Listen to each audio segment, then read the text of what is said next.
रखने के लिए ये आंदोलन निहायत जरूरी है। इसकी लड़ाई वामन मेश्राम साहब आज सुप्रीम कोर्ट में भी लड़ रहे हैं और सड़क पे लड़ रहे हैं। 365 दिन लगातार संघर्ष कर रहे हैं। 24 अप्रैल 2017 को मान्यवर वामन मेश्राम साहब ने ही सुप्रीम कोर्ट में पिटीशन दाखिल किया और निर्वाचन आयोग पर कंडक्ट ऑफ कोर्ट का मुकदमा जो हुआ, उसके बाद साथियों इस देश में वीवीपीएटी मशीन लगाई गई, पर्ची निकलने वाली लगाई गई। लेकिन आज विडंबना है, जो पर्चियां निकल रही है, जो वीवीपीएटी मशीन है, उसकी काउंटिंग ना होने की वजह से जो ईवीएम में घोटाले हो रहे वो पकड़े नहीं जा रहे हैं। इसलिए 100% भारत में फ्री फेयर और ट्रांसपेरेंट तरीके से चुनाव हो, इसके लिए पूरे भारत में कोशिश की जा रही है। और पूरे देश में आज ओबीसी, एससी, एसटी, माइनॉरिटी के तमाम मुद्दों पे लगातार आंदोलन करने का, लड़ाई लड़ने का काम मान्यवर वामन मेश्राम साहब कर रहे हैं। 29 जनवरी 2020 को सीए, एनआरसी, एनपीआर के मसले पे भारत बंद किया। जब इस देश में नरेंद्र मोदी, अमित शाह ने पार्लियामेंट के अंदर सीए, एनआरसी का मामला लाया और इस देश में एनआरसी लागू करने की बात कही, तो पूरे देश में भारत मुक्ति मोर्चा के राष्ट्रीय अध्यक्ष मान्यवर वामन मेश्राम साहब ने ऐलान किया कि नरेंद्र मोदी, अमित शाह अगर एक बाप की जायज औलाद है तो डीएनए के आधार पे एनआरसी लागू करे। अभी पता चल जाएगा भारत में कौन देसी है, कौन विदेशी है। जब इस मुद्दे पे भारत बंद किया मान्यवर वामन मेश्राम साहब ने, तब से आज तक मोटा भाई और छोटा भाई सीए, एनआरसी के मसले पे चर्चा करना ही बंद कर दिए। आज एक ऐसी संगठित शक्ति भारत में निर्माण हो चुकी है, इस व्यवस्था को बदलने के लिए और इस व्यवस्था परिवर्तन के लिए लगातार जो कोशिश हो रही है, उसके लिए हमारे लोगों को भी बड़े पैमाने पे साथ सहयोग करने की जरूरत है। इस मौके पर मैं इतनी ही बात कहते हुए अपनी बात खत्म करूंगा। धन्यवाद। साउथ इंडिया से तशरीफ लाए जनाब मान्यवर सुधीर नाग जी से मैं गुजारिश करूंगा, जो भारत मुक्ति मोर्चे के साउथ के इंचार्ज हैं, कि वो डाइस पर तशरीफ ले आएं और सभा को संबोधित करें। जनाब मान्यवर सुधीर नाग जी।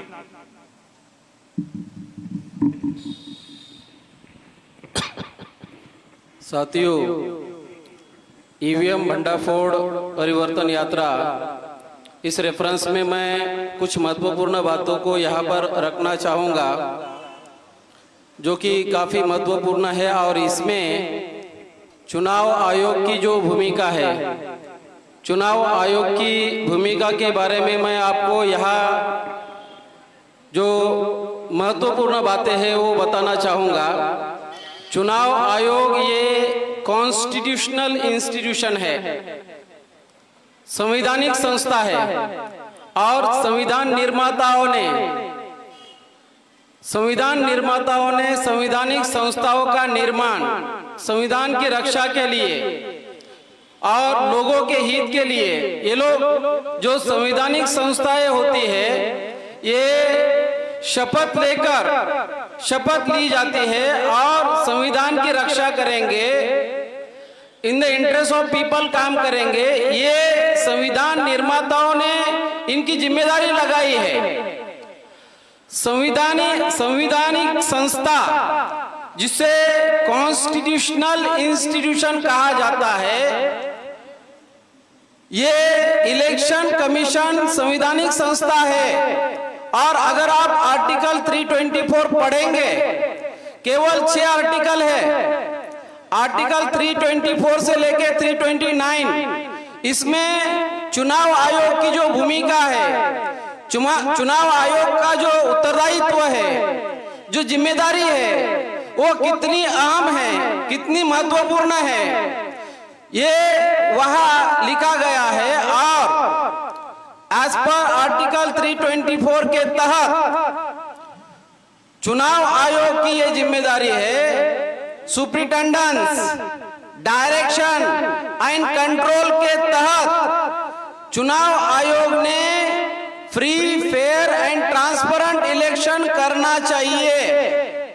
मगर हमें क्या दिखाई दे रहा है पूरे भारत भर में, हमें ये दिखाई दे रहा है कि चुनाव आयोग किस तरह से ये जो धांधली हो रही है, ये जो गड़बड़ी ईवीएम के माध्यम से हो रही है, ये जो धांधली ईवीएम के माध्यम से हो रही है, उसमें चुनाव आयोग की कितनी बड़ी भूमिका है और किस तरह से चुनाव आयोग देश विरोधी गतिविधि में शामिल है, ये बात मैं आपके सामने रखना चाहूंगा। सबसे पहले आपको ये बात बताना चाहूंगा 2009 की।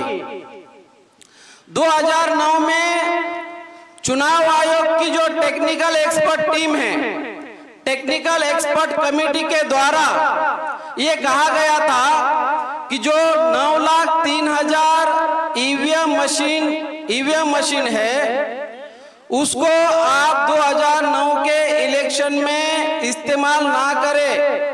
चुनाव आयोग के टेक्निकल एक्सपर्ट टीम ने, कमेटी ने ये बात कही थी कि ये मशीनें अपग्रेडेड नहीं हैं, ये मशीनें पुरानी हैं, इन मशीनों का इस्तेमाल नहीं होना चाहिए।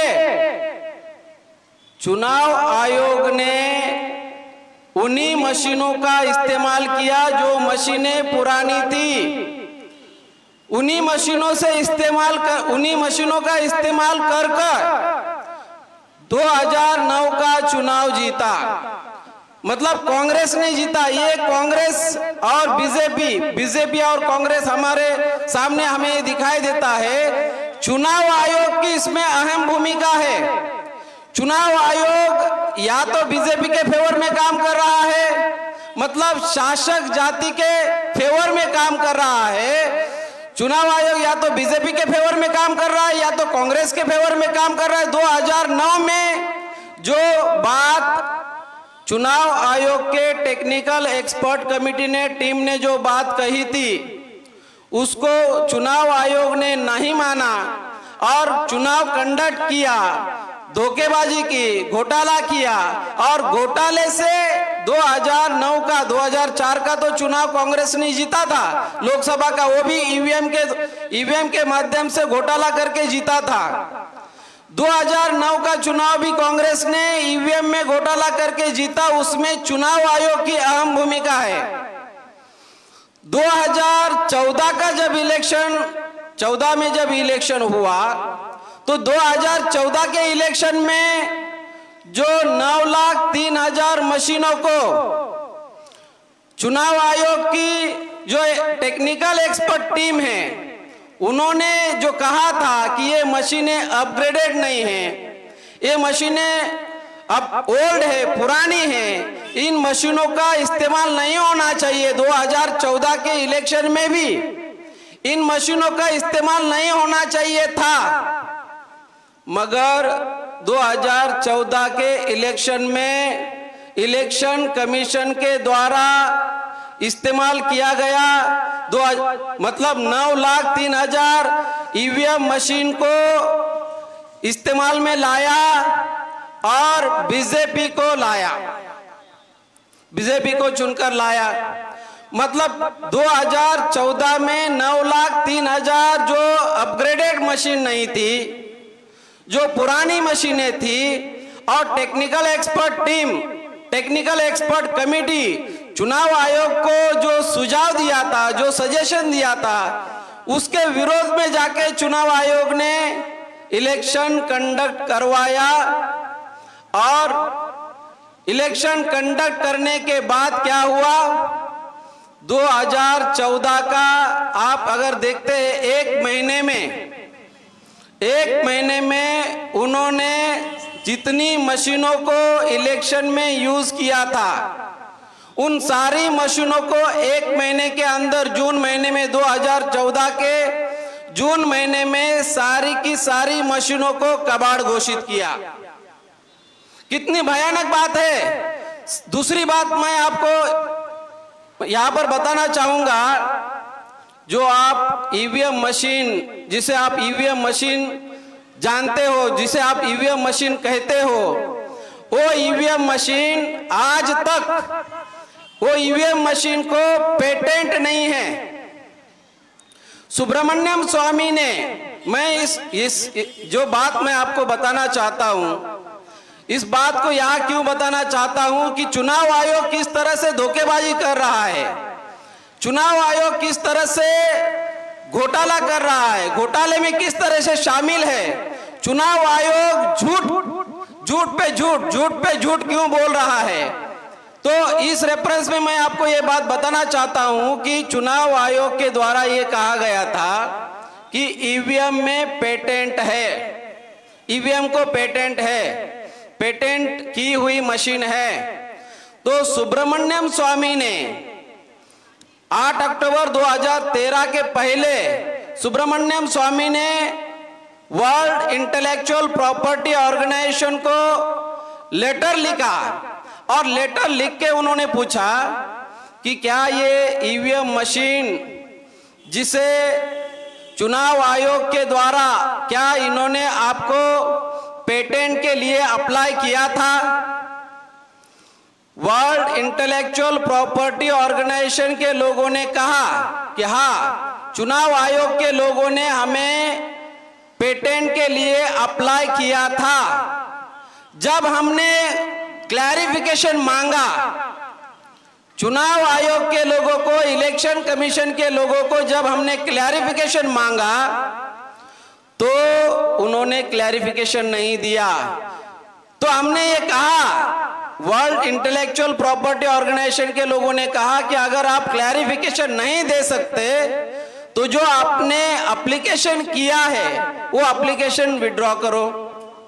तो चुनाव आयोग के लोगों ने एप्लीकेशन विड्रॉ किया और उस विड्रॉ किया हुआ एप्लीकेशन जो है वर्ल्ड इंटेलेक्चुअल प्रॉपर्टी ऑर्गेनाइजेशन ने क्या कहा था, ये मशीन अगर आप क्लैरिफिकेशन नहीं करते हो तो ये मशीन ट्रस्टवर्थी है, ये मशीन अविश्वसनीय है, इस मशीन के द्वारा चुनाव नहीं कंडक्ट किया जा सकता। इतनी भयानक बात, मगर चुनाव आयोग का दावा क्या है, इस मशीन को पेटेंट है। वर्ल्ड इंटेलेक्चुअल प्रॉपर्टी ऑर्गेनाइजेशन के लोग क्या बोल रहे हैं, ये पेटेंट, इसको पेटेंट नहीं है, और चुनाव आयोग का दावा है पेटेंट है।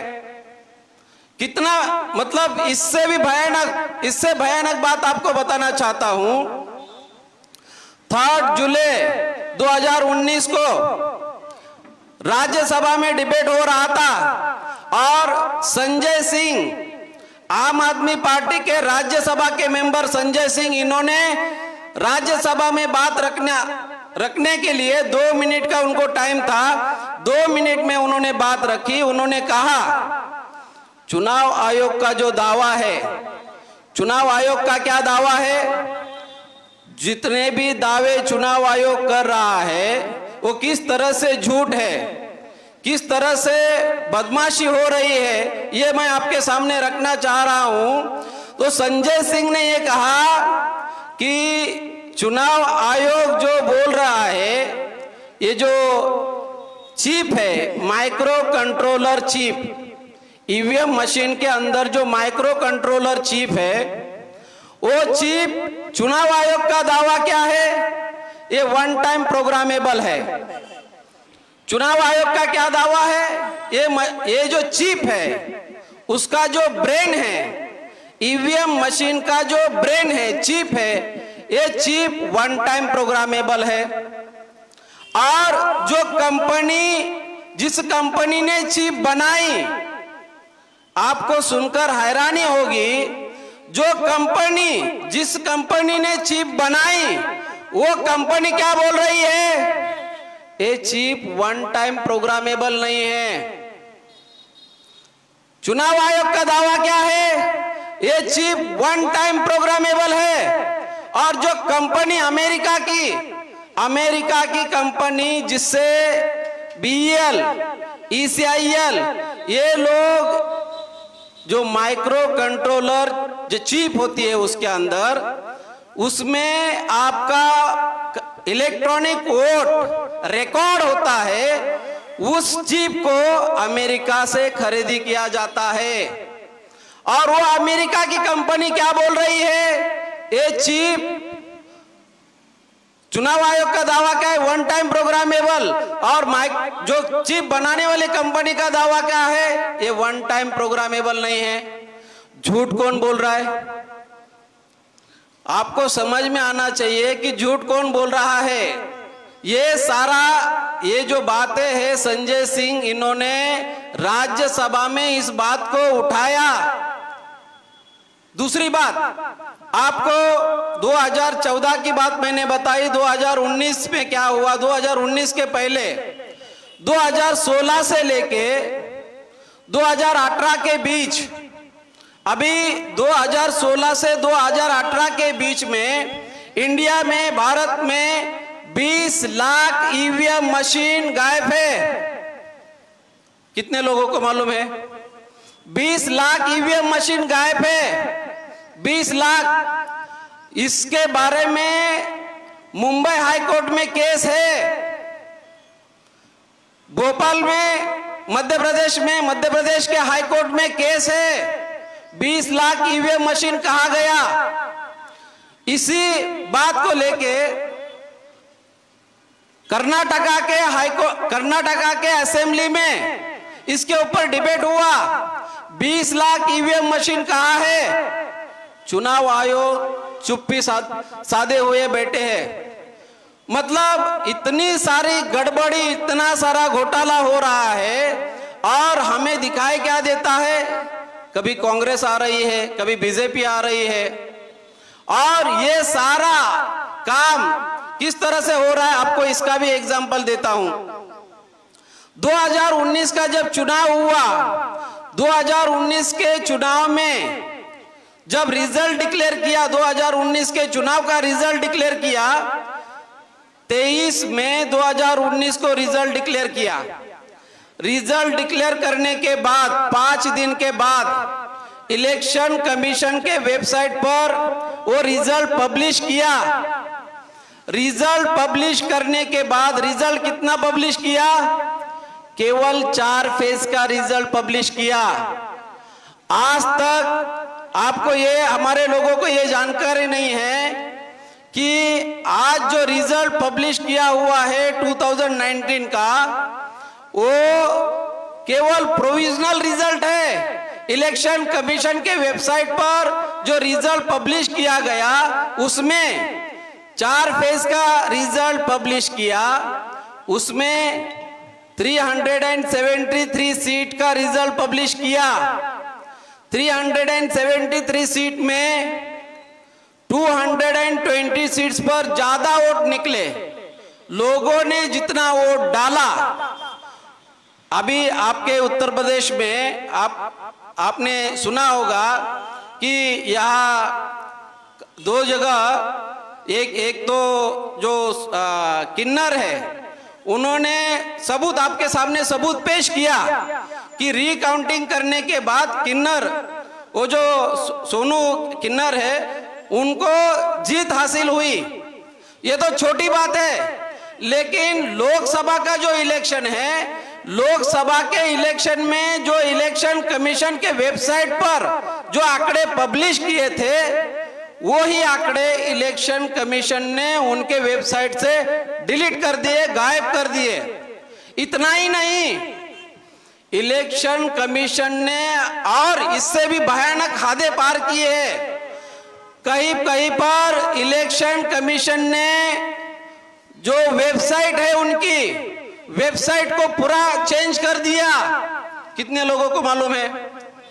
वेबसाइट को चेंज कर दिया। इलेक्शन कमीशन ऑफ इंडिया के वेबसाइट को ही चेंज कर दिया। बहुत भयानक बातें हैं। तो 373 सीट में 220 सीट्स पर ज्यादा वोट निकले। लोगों ने डाले, जितने वोट डाले उससे ज्यादा वोट निकले। 220 सीट पर 153 सीट पर कम वोट निकले। तो ये सारी भयानक बातें हैं। इसमें इलेक्शन कमीशन इतनी भयानक, ये जो इलेक्शन कमीशन का जो रोल है, संविधान निर्माताओं ने जो जिम्मेदारी लगाई, लेकिन उससे विपरीत काम हो रहा है। लास्ट बात आपके सामने मैं कहना चाहूंगा, चुनाव आयोग के द्वारा जो वीवीपीएटी मशीनें, क्योंकि आदरणीय वामन मेश्राम साहब ने चुनाव आयोग के विरोध में सुप्रीम कोर्ट में कंटेम्प्ट ऑफ कोर्ट का केस लेके गए और उस केस के तहत 24 अप्रैल 2017 को केस जीता। जीतने की वजह से 16,15,000 वीवीपीएटी मशीन को परचेस करने के लिए, खरीदी करने के लिए इलेक्शन कमीशन को अमाउंट सैंक्शन हुआ। और वो आज के तारीख में उस रेफरेंस में मैं बात करना चाहूंगा। जो मशीनें परचेस की 16,15,000, उसमें 1,25,000 प्लस करो तो 17,40,000 वीवीपीएटी मशीनों को परचेस किया गया, खरीदी किया गया, इलेक्शन कमीशन के द्वारा परचेस किया गया। जो ईसीआईएल कंपनी है, बीईएल कंपनी है, ये ईवीएम एंड वीवीपीएटी मशीन बनाने वाली कंपनी है। इनके माध्यम से ये वीवीपीएटी मशीन बनाने वाली कंपनी है और इलेक्शन कमीशन के माध्यम से जो वीवीपीएटी मशीन परचेस किया, खरीदी किया, 17,40,000 वीवीपीएटी मशीनों को खरीदी किया 2018 से लेके 2019 के पीरियड में। मगर 17,40,000 में से 6.5 लाख वीवीपीएटी मशीन खराब निकली, डिफेक्टिव निकली और उसी मशीनों को 2019 के चुनाव में यूज किया। और ये घोटाला दबाने के लिए, इस घोटाले को दबाने के लिए, जो धोखाधड़ी हुई, जो बदमाशी हुई, जो धांधली हुई, उसको दबाने के लिए इलेक्शन कमीशन ने 4 महीने में जो वीवीपीएटी के जो स्लिप्स है, वो सारे के सारे स्लिप्स, रिसीट्स, जो पर्चियां होती है, इलेक्शन कमीशन ने उनका अपना जो मैनुअल है, वो मैनुअल में क्या लिखा है? एज पर इलेक्शन कंडक्ट रूल 1961 94B, इस क्लॉज के तहत उसको 1 साल रखना चाहिए। मगर इलेक्शन कमीशन ने ऑर्डर इशू करके 4 महीने में सारी की सारी पर्चियां डिस्ट्रॉय कर दी।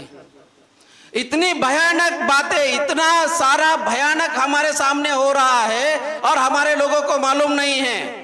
इसलिए ये परिवर्तन यात्रा निकाल रहे हैं, ये लोगों को मालूम हो।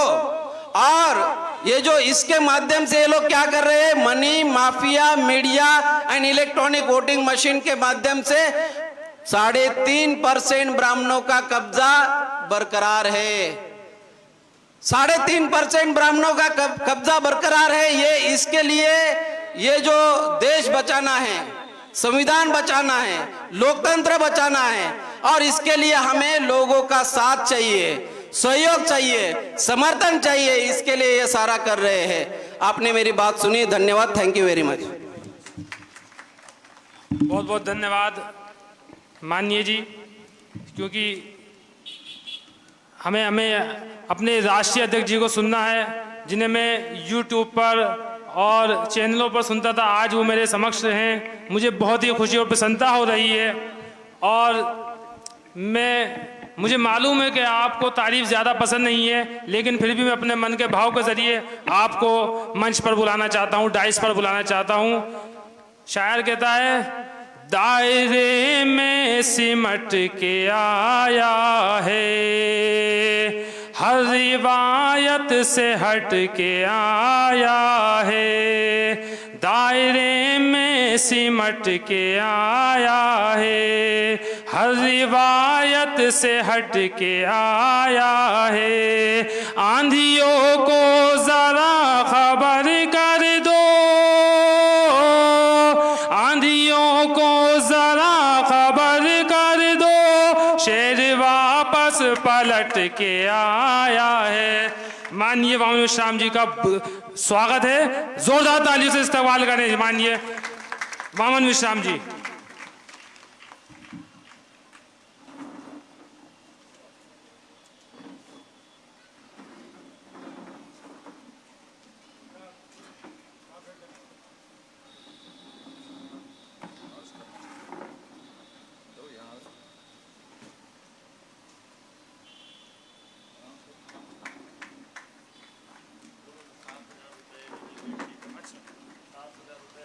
7,000 रुपये जन आंदोलन निधि भेंट की जा रही है माननीय वामनेश्वराम जी को। बहुत बहुत धन्यवाद हमारे रामानंद जी का। 2,500 रुपये राष्ट्रीय मुस्लिम मोर्चे से जनाब हसीब आलमगीर जी साहब देंगे जन आंदोलन निधि को।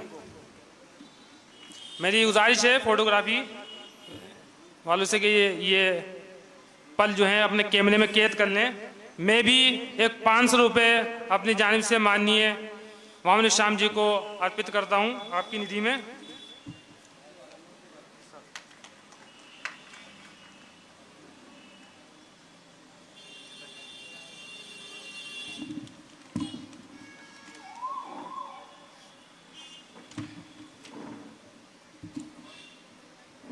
हेलो साथियों, भारत मुक्ति मोर्चा के द्वारा, बहुजन क्रांति मोर्चा के द्वारा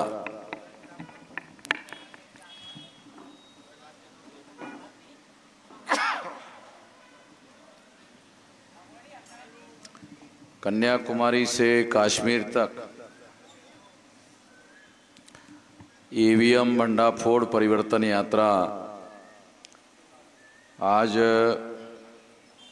मुरादाबाद में आ चुकी है और लगभग 20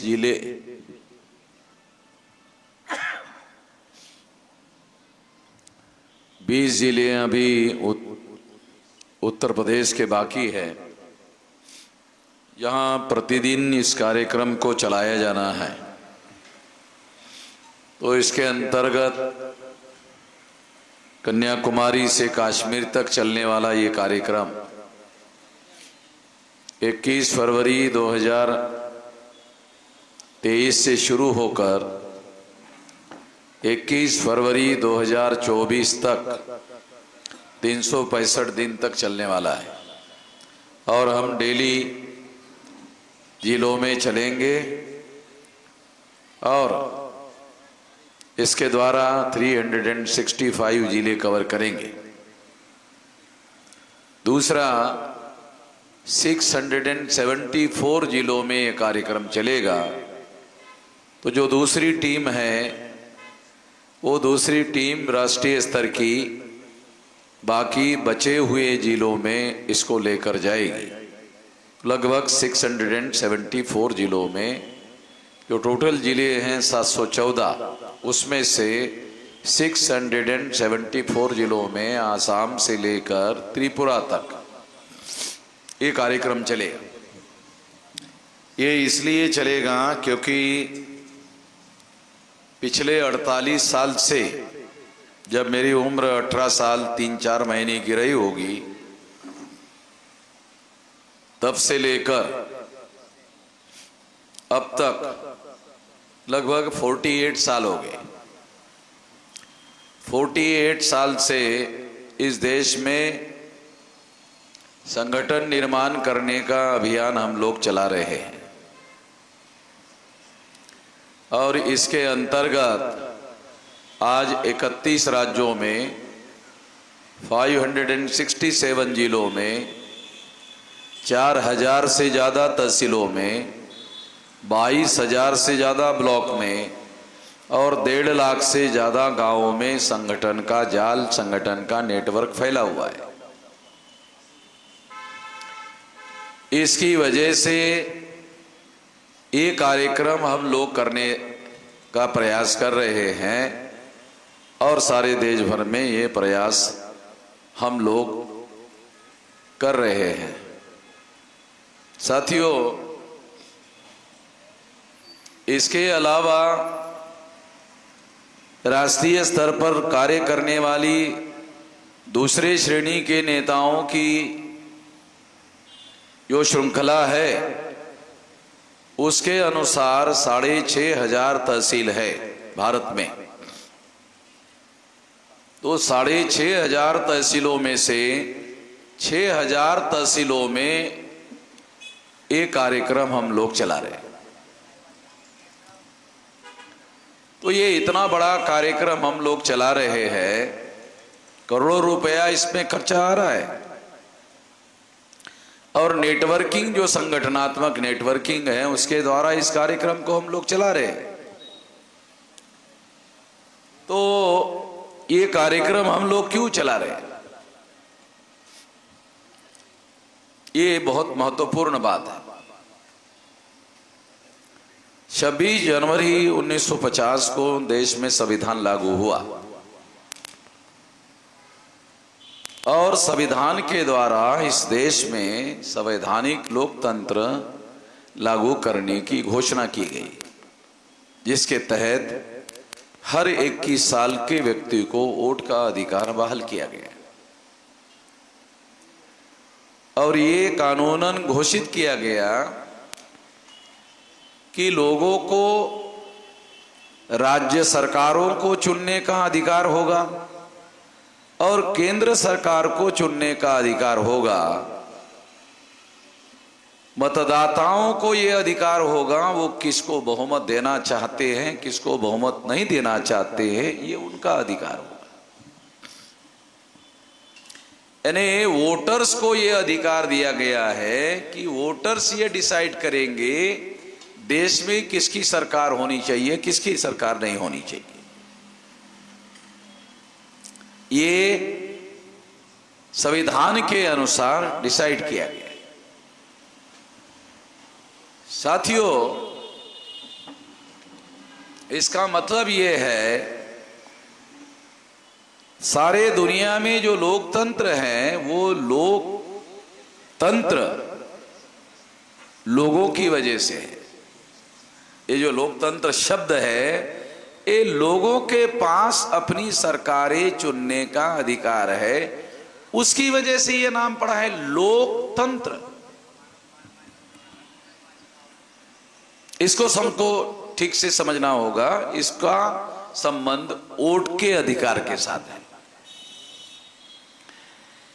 और ईवीएम मशीन के माध्यम से जो चुनाव है अभी हो रहे और ईवीएम मशीन के माध्यम से चुनाव हो रहे हैं और ईवीएम मशीन वोटों की चोरी कर रही है। तो जो लोगों का अधिकार है चुनने का, ईवीएम लगाने के बाद ये अधिकार शिफ्ट हो गया ईवीएम के पास। ये हमारे भारत के लोगों को किसी को पता है नहीं, ये शिफ्ट हो गया। लोकतंत्र आपके पास वोट का अधिकार है, इसलिए आपको सरकार चुनने का और सरकार किसकी लानी है ये अधिकार लोगों के पास था और लोग डिसाइड करते थे ईवीएम आने के पहले तक। अब ईवीएम मशीन डिसाइड करेगी, लोग डिसाइड नहीं करेंगे। तो ये तो ईवीएम तंत्र हो गया, लोकतंत्र का रह गया। इतना बड़ा चेंज हो गया और लोगों को पता ही नहीं है।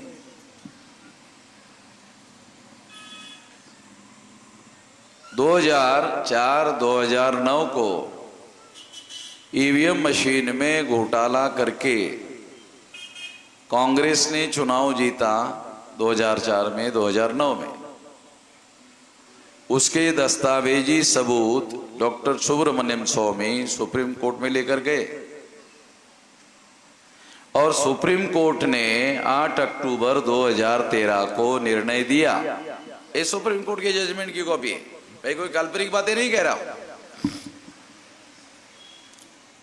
ईवीएम मशीन के बारे में 8 अक्टूबर 2013 को सुप्रीम कोर्ट ने निर्णय दिया। क्या निर्णय दिया? ईवीएम मशीन के द्वारा फ्री, फेयर एंड ट्रांसपेरेंट चुनाव नहीं हो सकता। सुप्रीम कोर्ट ने 8 अक्टूबर 2013 को निर्णय दिया। मैं नहीं कह रहा हूं ईवीएम में गड़बड़ी होती है, सुप्रीम कोर्ट ने कहा।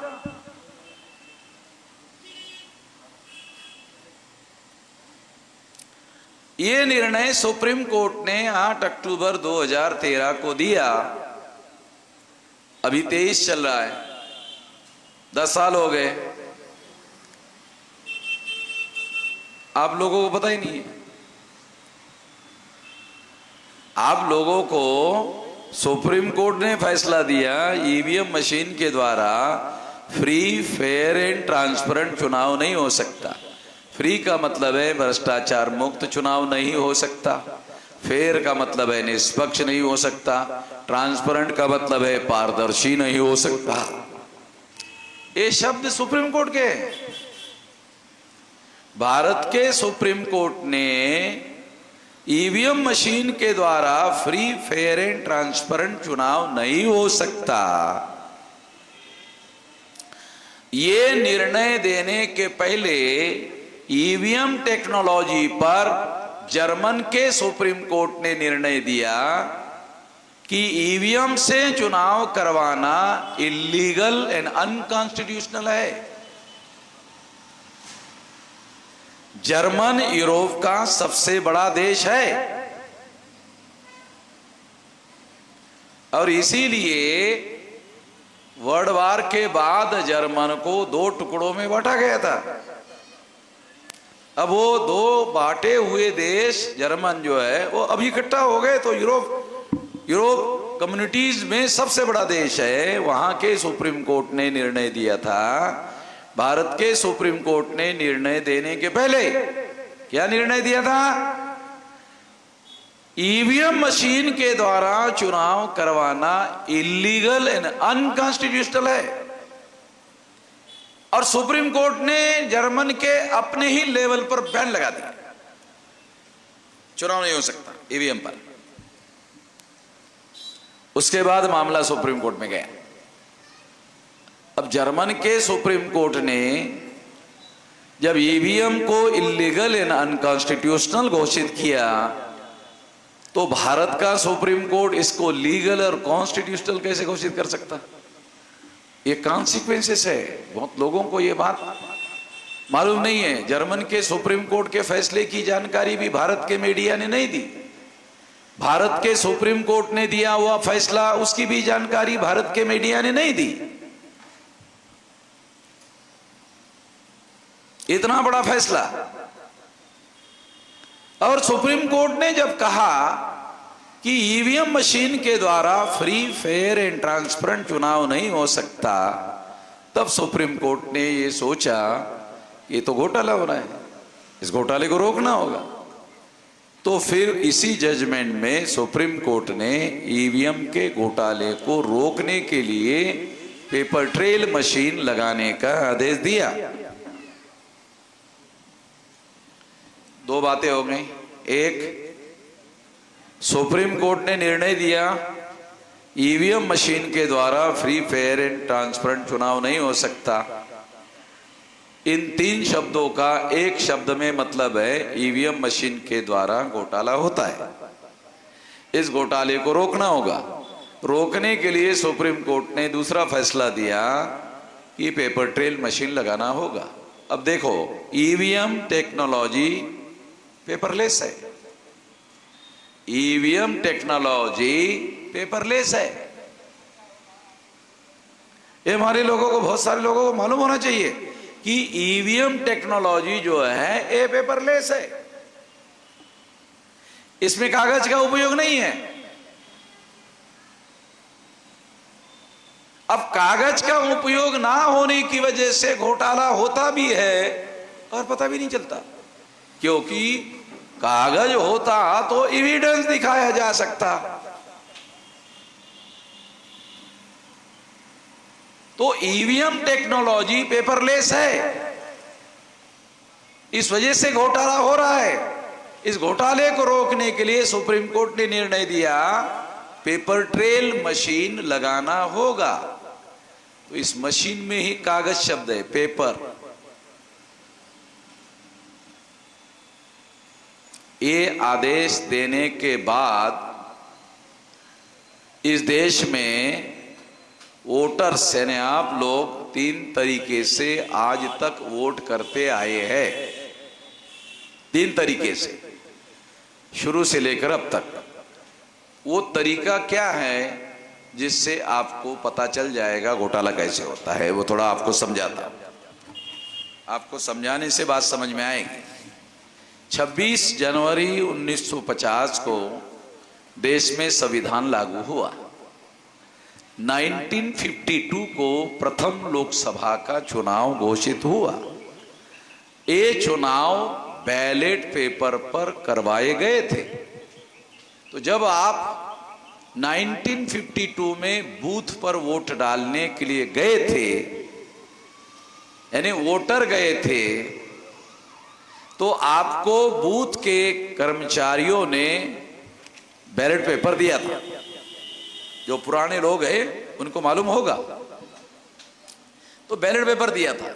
बैलेट पेपर देने के बाद वोटर्स लोगों ने देखा, बैलेट को देखा कि एक साइड में कैंडिडेट के नाम है, एक साइड में कैंडिडेट के नाम है और एक साइड में चुनाव निशान है। दूसरे साइड में गधा है, घोड़ा है, सुअर है, कुत्ता है। एग्जाम्पल के लिए बता रहा हूं, ऐसे चुनाव निशान नहीं है, एग्जाम्पल के लिए क्योंकि मैं आपको समझाना चाहता हूं। समझाने के लिए कोई एग्जाम्पल तो देना पड़ेगा ना। ये टेक्निकल बातें हैं, आपको आसानी से समझ में नहीं आएगी, उदाहरण देकर बताना पड़ेगा। मैं भाषण नहीं करना चाहता, ये टेक्निकल बातें हैं, आपको समझाना चाहता हूं ताकि बात समझ में आ जाए। तो जब देखा वोटर ने, क्या देखा? गधा, घोड़ा, सुअर, कुत्ता। वोटर ने सोचा किसको वोट दें, किसको वोट दें, किसको वोट दें, किसको वोट दें। चलो इस बार कुत्ते को वोट दे दिया जाए। वोटर ने सोचा चलो इस बार कुत्ते को वोट दे दिया जाए। तो इंक का पैड होता था, बैलेट पेपर के लिए इंक का पैड होता था ना, तो फिर क्या करते थे आपके पास? ये मोहर उठाया, मोहर होती थी, अरे शाही नहीं है। तो फिर आपने क्या किया? इंक के पैड को, हाँ लग गया है, क्योंकि मैं समझाना चाहता हूं वोट कैसे होता था। हाँ हाँ लग गया है। अरे कुत्ता कहाँ है? कुत्ता हाँ हाँ सबसे नीचे है, सबसे नीचे। तो हाँ हाँ लग गया है, जैसे जहां पर मैं लगाना चाहता था वो लग गया है। फिर वोटर क्या करता था? ऐसा करता, ये बड़ा हो गया है, थोड़ा छोटा करना होगा। फिर ऐसा छोटा कर दिया, और भी छोटा करना होगा, फिर छोटा कर दिया, और फिर बैलेट बॉक्स में डाल दिया। बैलेट बॉक्स में वोटर डाल देता था। डालने के बाद वो निश्चिंत होकर अपने घर में चला जाता था, ये सोचते हुए जाता था कि मैंने जिस कुत्ते को वोट दिया है, मेरा वोट उस कुत्ते के नाम पर जमा हो गया है, और निश्चिंत होकर घर में जाता था। कोई कंफ्यूजन उसके दिमाग में नहीं होता था। ए बैलेट पेपर में हो गया, अब बैलेट पेपर हो गया है, अब ईवीएम आ गई। एक एक करके समझा रहा हूं ताकि आपको बात समझ में आ जाए। ईवीएम आ गई। अब आप ईवीएम में वोट डालने के लिए गए, आपने बटन दबाया 2004 में, आपने बटन दबाया 2004 में, आपने साइकिल पर दबाया, फूल पर दबाया, साइकिल पर दबाया, हाथी पर दबाया, जिस किसी पर भी आपने दबाया, दिखाई नहीं दिया। 2004 में, 2009 में वोटर्स को आंखों से दिखाई नहीं दिया। बैलेट पेपर पर क्या होता था? बैलेट पेपर पर आप एक साइड में कैंडिडेट के नाम देखते थे, एक साइड में चुनाव निशान देखते थे, और वोट देने के पहले, मोहर लगाने के पहले इंश्योर करते थे, और फिर उसको मोहर लगाते थे। और मोहर सही जगह लगी कि नहीं लगी, ये दोबारा देखते थे, खातरी करते थे, गारंटी करते थे कि मैंने जिसको वोट दिया उसी के नाम पर जमा हुआ कि नहीं हुआ। ये बैलेट पेपर पर आप करते थे, मगर ईवीएम मशीन आने के बाद 2004 में आपने बटन दबाया, दिखाई नहीं दिया। आपकी मोहर कहां लगी है दिखाई नहीं दिया। 2004 में 2009 में आंखों से दिखाई नहीं दिया। जब दिखाई नहीं दिया तो वोटर को क्या लगा, ये साला मेरा वोट इधर उधर तो नहीं गिर गया। चुनाव आयोग के कर्मचारी ने देखा कि जो वोटर है बुड़बक है। आपके इलाके में यूज होता है ये शब्द बुड़बक। पश्चिमी उत्तर प्रदेश है, पूर्वी उत्तर प्रदेश में गधे को बुड़बक बोलते हैं। तो इधर तो गधा बोलते होंगे, उधर बुड़बक बोलते हैं। बुड़बक शब्द बहुत बढ़िया है, इसलिए मैं बुड़बक यूज करते रहता हूं। तो चुनाव आयोग के कर्मचारी ने देखा, अरे ये वोटर बुड़बक लगता है। वो कर्मचारी आता वहां, आकर उसको कहता है इधर उधर क्या देख रहे हो? का वोट कहाँ गया देख रहा था, कहीं गिर तो नहीं गया? नहीं नहीं, हो गया है। हो गया? वो दिखाई नहीं नहीं, हो गया। आपने बटन दबाया ना, हो गया। किधर से आया था? इधर से आया था। इधर जाओ जाओ जाओ जाओ, हो गया। चलो यहां खड़ा रहेगा तो खामखा बवाल खड़ा कर सकता है, उसको भगा दो। हो गया। 2004 में वोटर को भगा दिया। 2004 में ऐसा हुआ, 2009 में ऐसा हुआ। 2009 में डॉक्टर सुब्रमण्यम स्वामी ने चुनाव लड़ा। ऐसे ही जो चुनाव लड़ा तो 1500 बूथ थे लोकसभा में। अभी आजकल तो 2500 3000 होते, तो अभी वो 1500 बूथ थे। तो लगभग 500 बूथ पर डॉक्टर सुब्रमण्यम स्वामी को 0, कहीं कहीं 1, कहीं कहीं 2। तो उसको लगा अरे ये तो साला बड़ा अजीब मामला है, ये कैसे हो? मैं तो ये चुनाव जीतने वाला था, ये हुआ कैसे? तो उसने छानबीन की। छानबीन करने के बाद उसको पता चला कि तो ईवीएम में घोटाला हो रहा है। उसने सारा डाटा कलेक्ट किया। सारा डाटा कलेक्ट करने के बाद वो सुप्रीम कोर्ट में गया। 2009 के चुनाव में अडवाणी को कांग्रेस ने चुनाव हरवाया। 2004 में अटल बिहारी वाजपेयी प्रधानमंत्री पद के कैंडिडेट थे।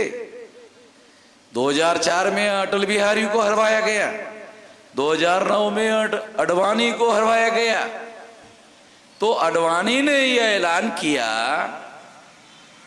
कि ये सारा घोटाला भारत के प्रजा को हम लोग बताएंगे, कांग्रेस ने कैसे घोटाला किया, सारे देश के लोगों को बताएंगे। उसने ऐलान कर दिया।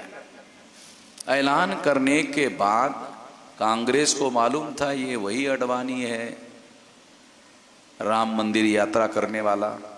तो उसके पास तो ऐसा यात्रा करने का तजुर्बा है, और यात्रा करने के बाद सारे देश भर में फसाद हो गया था, ये भी रिकॉर्ड है। तो अगर अडवाणी कोई छोटा मोटा नेता तो है नहीं, अगर इसने लोगों को बताया तो देश में कांग्रेस के दफ्तरों को आग लगने का खतरा पैदा होगा, देश खतरे में पड़ जाएगा। तो कांग्रेस ने अडवाणी की यात्रा को रोकने के लिए दूसरे नंबर के बीजेपी के नेता अरुण जेटली और सुषमा स्वराज को कहा कि अडवाणी जी को रोका जाए, तो देश खतरे में पड़ेगा। तो सुषमा स्वराज और जेटली ने कहा कि नहीं, अडवाणी जी बहुत बड़के नेता है, हमारी औकात नहीं कि उनको समझाया जाए। वो तो उन लोगों ने हमको तैयार किया हुआ है, अडवाणी जी ने हमको तैयार किया है, हम नहीं कह सकते उनको। तो उन्होंने मना कर दिया कि हम अडवाणी को नहीं बता सकते, नहीं रोक लगा सकते। तो कांग्रेस ने सोचा भी अडवाणी को कौन रोक लगा सकता है, किसके पास औकात है अडवाणी को रोकने की। तो कांग्रेस के पास जो तजर्बा था उसके अनुसार कांग्रेस को बात समझ में आई कि अडवाणी को केवल एक ताकत है जो रोक लगा सकती है। वो ताकत कौन सी है? आरएसएस। आरएसएस ही रोक लगा सकती है अडवाणी को। आरएसएस के पास ही इतनी ताकत है जो अडवाणी को रोक लगा सकती है। बाकी अडवाणी को रोकने की ताकत किसी के पास नहीं है। तो कांग्रेस के लोग नागपुर के हेडक्वार्टर में आरएसएस को मिलने के लिए गए और आरएसएस के लोगों को कहा कि अडवाणी जी ने ऐसे बयान दिया है। तो आरएसएस ने कहा हम जानते हैं, तो इससे तो देश खतरे में पड़ेगा। तो आरएसएस ने कहा आप क्या कहना चाहते हैं कि जब इसके विरोध में ऐसी यात्रा निकलेगी, ईवीएम के विरोध में, तो देश तो खतरे में पड़ेगा, तो आग लग जाएगी। देश को बचाना चाहिए। आरएसएस तो देशभक्त संगठन है। आरएसएस जो है राष्ट्रवादी संगठन है, देश को बचाना चाहिए। कहा कि बचाएंगे। आरएसएस ने कांग्रेस को कहा बचाएंगे। हमें क्या फायदा होगा? आरएसएस ने कांग्रेस को कहा हमें क्या फायदा होगा? देश को बचाना ही तो फायदा है। कांग्रेस ने आरएसएस, देश को बचाना ही फायदा है। कहा देश को बचाना ही फायदा है, ये तो हम भी जानते हैं, इसके अलावा क्या फायदा? ना, ये देश बचाना ही बड़ा फायदा है। अच्छा, इसके अलावा कुछ फायदा नहीं होगा? इसके अलावा क्या है? देश बचाना ही बड़ा फायदा है, इसके अलावा कोई फायदा नहीं होगा। देश बचाना ही सबसे बड़ा फायदा है। तो आरएसएस ने कहा फिर तो अडवाणी जी को फिर यात्रा निकालना चाहिए। देश बचाने के लिए हम आरएसएस के लोग काम करें। अगर आज तो आपको लगता है हमें क्या फायदा होगा बताओ। कांग्रेस ने कहा ठीक है, 2 बार घोटाला करके हमने चुनाव जीता, एक बार आप घोटाला करके जीतो। सरकार हमारी है, चुनाव आयोग हमारा है, चीफ इलेक्शन कमिश्नर हमारा है, तो ये सारा का सारा जो है आपको मदद करेंगे। आप 2014 का चुनाव घोटाला करके जीतो। आरएसएस ने कांग्रेस को कहा आपने 2 बार घोटाला करके जीता, आप हमको कई बार घोटाला करने की बात कह रहे हो, बराबरी की बात नहीं है। कांग्रेस ने आरएसएस को कहा आप देशभक्त संगठन है, तो आप भी हमारी तरह 2-2 बार घोटाला करेंगे? आप तो देशभक्त है। का देशभक्त ये जो स्लोगन है, ये SC ST OBC माइनॉरिटी को गधा बनाने के लिए हमने दिया हुआ है। हम देशभक्त वगैरह नहीं है। हम लोग इन लोगों को गधा बनाने के लिए देशभक्त का आवरण धारण कर लिए है। तो देशभक्ति का नाम बार बार बार बार बार बार बार हमको रोकने के लिए मत उच्चारण करिए। हम 3.5% ब्राह्मण के नाम पर लोग वोट देगा। 1000 साल के सबसे शैतान लोग हम हैं ब्राह्मण, हमको कोई ब्राह्मण के नाम पर वोट देगा?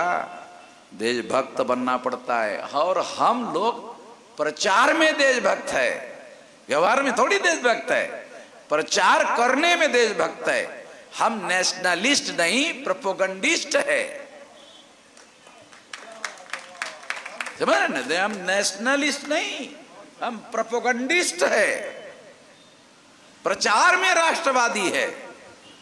तो इसलिए आपको फायदा क्या होगा बराबरी का, वो बताइए। चलो ठीक है। अब अगर हमारी कांग्रेस को तो लोग सारे देश में 2 नंबरी कहते ही है, हमें नहीं मालूम था आप भी हमारे ही जैसे है। हम समझ रहे थे कि आप देशभक्त लोग हैं। चलो आप भी 2 बार घोटाला करके चुनाव जीत लेना। कांग्रेस और भी आरएसएस बीजेपी में समझौता हो गया और इस समझौते के तहत 2014 का चुनाव नरेंद्र मोदी के नेतृत्व में लड़ा गया और आरएसएस ने अडवाणी पर पाबंदी लगा दी। याद है? फैक्ट मालूम है? समझ में आ रहा है? अडवाणी के पास, अडवाणी को रोकने किसी के पास ताकत थी? अडवाणी कोई छोटा मोटा नेता थे? अटल बिहारी और आडवाणी दोनों मिलके कैंपेन चलाते थे तो 186 से ज्यादा सीटें कभी नहीं जितवा पाए। मगर जब अकेले नरेंद्र मोदी के नेतृत्व में गुप्त समझौता होने के बाद जब चुनाव हुआ, अकेले नरेंद्र मोदी ने कैंपेन चलाया, 283 सीटें बीजेपी ने जीती। चुनाव आयोग का डाटा देख लेना। 2014 के चुनाव में बीजेपी ने 283 सीटें जीती। बहुमत के लिए 272 सीटें चाहिए थी, 11 सीटें ज्यादा जीती। आडवाणी अटल बिहारी दोनों मिलके कैंपेन चलाते थे, 186 से ज्यादा सीटें नहीं जितवा पाए। अकेले नरेंद्र मोदी, उस समय वो कोई राष्ट्रीय नेता नहीं था, तो गुजरात का मुख्यमंत्री था केवल। जब कैंपेन चला रहा था तो नरेंद्र मोदी गुजरात का मुख्यमंत्री थे, केवल एक स्टेट के, जहां से केवल 25 मेंबर पार्लियामेंट चुनकर जाती है। उसने अकेले ने कैंपेन चलाया और 283 लोकसभा सीटें जितवाई, 11 सीटें बहुमत से ज्यादा जितवाई। और नरेंद्र मोदी ने सरकार बनाई 2014 की। ये ईवीएम मशीन के साथ घोटाले से चुनाव बीजेपी की द्वारा जीतने का सबूत है और कांग्रेस ने इसको वेलकम किया।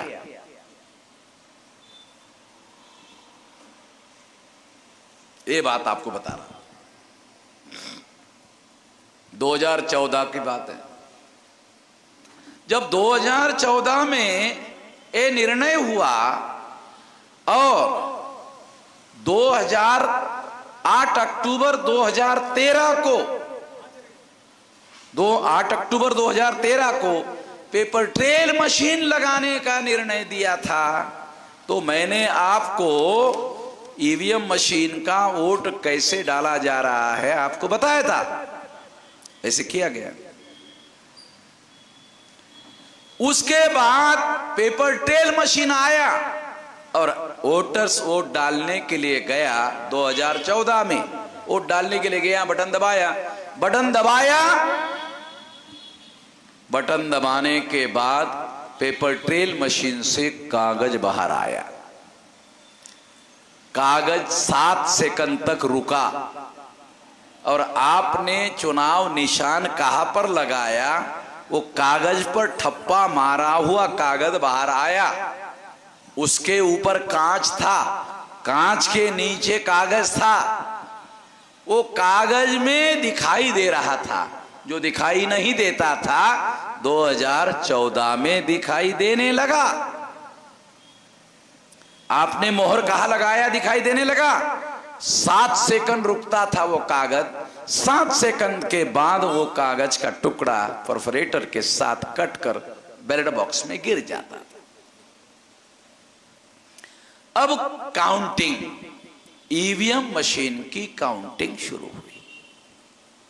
काउंटिंग में क्या हुआ, जतन राम चुनाव लड़ रहे थे। जतन राम ईवीएम मशीन के वोटिंग के आधार पर चुनाव हार गए।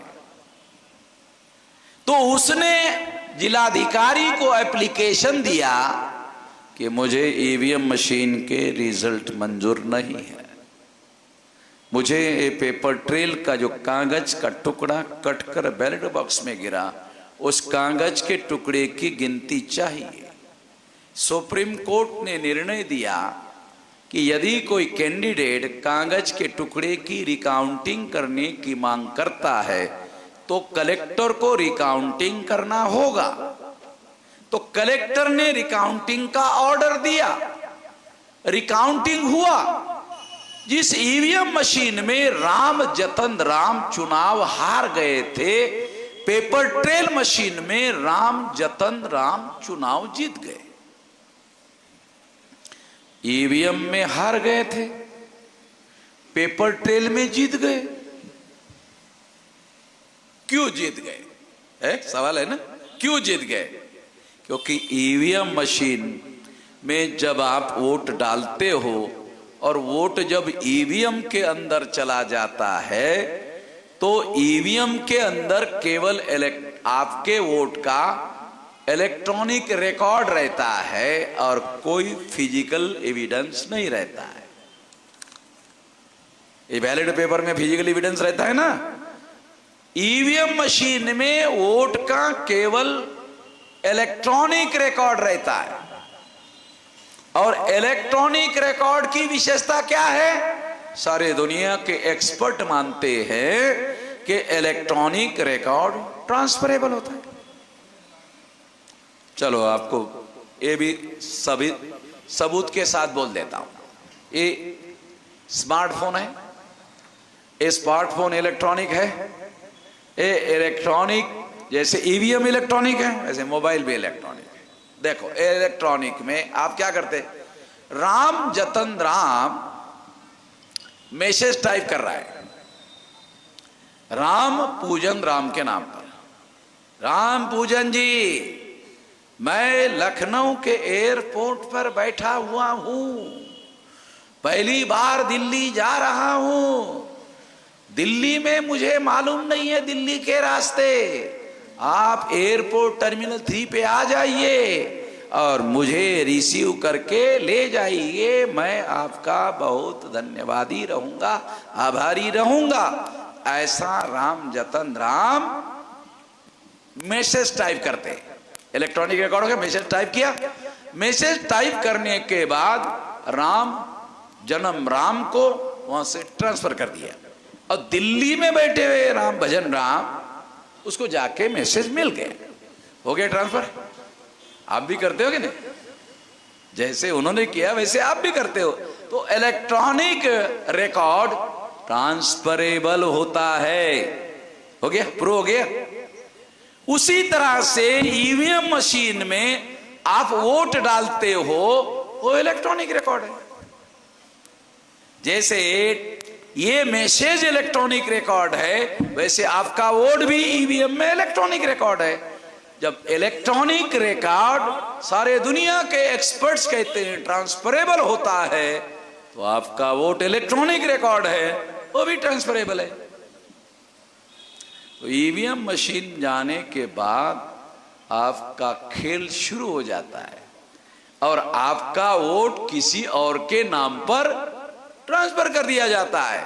इसकी वजह से राम जतन राम का वोट दूसरे के नाम पर ट्रांसफर हो गया और ईवीएम में राम जतन राम चुनाव हार गए। तो इसकी वजह से हार गए थे, इसलिए उन्होंने क्या किया, नहीं, मुझे ईवीएम का रिजल्ट मंजूर नहीं है, मुझे जो पेपर ट्रेल मशीन का जो कागजी रिकॉर्ड है उसकी गिनती चाहिए। गिनती का ऑर्डर होता है, गिनती होती है, और चूंकि कागज का रिकॉर्ड है। अब देखो कागज का रिकॉर्ड और ईवीएम के रिकॉर्ड में क्या फर्क है? ये हो गया कागज का, ये राम जतन राम, ये राम पूजन राम, ये राम जतन राम को वोट दिया गया, स्टैंप मारा गया, स्टैंप लगा हुआ है। ये जो स्टैंप लगा है राम पूजन राम का स्टैंप लगा हुआ है, तो एक साइकिल का वोट है, साइकिल का स्टैंप लगा है, एक हाथी का स्टैंप लगा है। तो साइकिल वाला वोट हाथी में ट्रांसफर नहीं हो सकता। क्यों? साइकिल का निशान लगा हुआ है। हाथी वाला निशान साइकिल में ट्रांसफर नहीं हो सकता। क्यों? हाथी पे निशान लगा हुआ है। केवल निशान लगा हुआ नहीं है, फिजिकल एविडेंस है। दो कागज के अलग अलग एविडेंस है, वो मिक्स नहीं कर सकते एक जगह। ईवीएम मशीन में इस तरह का कोई फिजिकल एविडेंस नहीं है, वो केवल इलेक्ट्रॉनिक रिकॉर्ड है। इसलिए इलेक्ट्रॉनिक रिकॉर्ड दूसरे रिकॉर्ड में मिक्स किया जा सकता है, फिजिकल एविडेंस ऐसा नहीं किया जा सकता।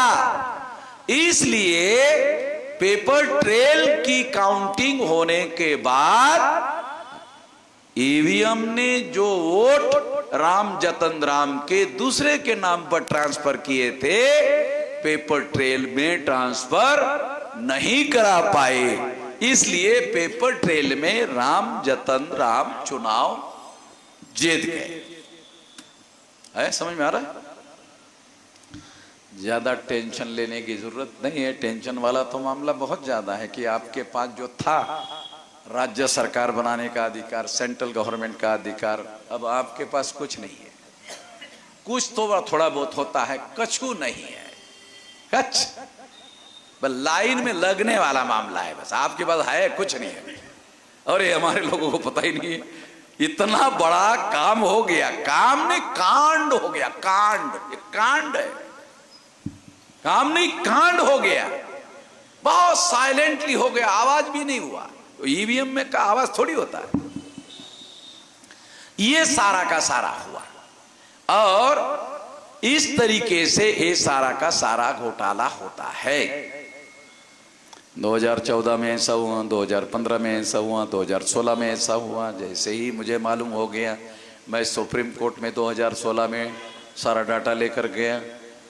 यानी 14 में भी घोटाला हुआ, 15 में भी घोटाला हुआ, 16 में भी घोटाला हुआ। कम से कम 7 राज्यों में 5 साल में विधानसभा के एवरेज 7 राज्यों में चुनाव होते। तो 14 में चुनाव हुआ, 15 में चुनाव हुआ, 16 में चुनाव हुआ। तो चुनाव आयोग को सुप्रीम कोर्ट ने ऑर्डर दिया। क्या ऑर्डर दिया? पेपर ट्रेल मशीन लगाओ। सुप्रीम कोर्ट ने ऑर्डर दिया। चुनाव आयोग ने कितनी मशीनें लगाई? 0.33%। ये सारा डाटा हमारे पास है। न्यूयॉर्क में एक मुस्लिम आदमी ने लंदन में जाके प्रेस कॉन्फ्रेंस लिया चुनाव आयोग के विरोध में कि घोटाला हो रहा है। तो भारत के चुनाव आयोग ने जो कॉन्फ्रेंस लंदन में हुई उसका एफआईआर दिल्ली में किया, वो मुस्लिम आदमी के विरोध में हो गया। जो आदमी भारत में नहीं है, वो सिटीजन है अमेरिका का, उसने प्रेस कॉन्फ्रेंस लिया लंदन में। भारत के चुनाव आयोग ने एफआईआर दाखिल किया दिल्ली में, वो भारत में है ही नहीं। मैं इधर ही हूं। चुनाव आयोग को डंके की चोट पर ऐलानिया कह रहा हूं, साले मदर चोदो, तुम दिल्ली कैसे बदमाशी कर रहे हो? मैं इधर कह रहा हूं और पुलिस परमिशन लेके कर रहा हूं। पुलिस भी परमिशन दे रही है, जहां नहीं दे रही है मैं बगैर परमिशन से कर रहा हूं और कह रहा हूं अरेस्ट करना, चल अरेस्ट करना है मुझे, चल ले चलो। उनको मालूम है गांधी जेल में जाते जाते महान हो गया था, ये भी महान हो जाएगा।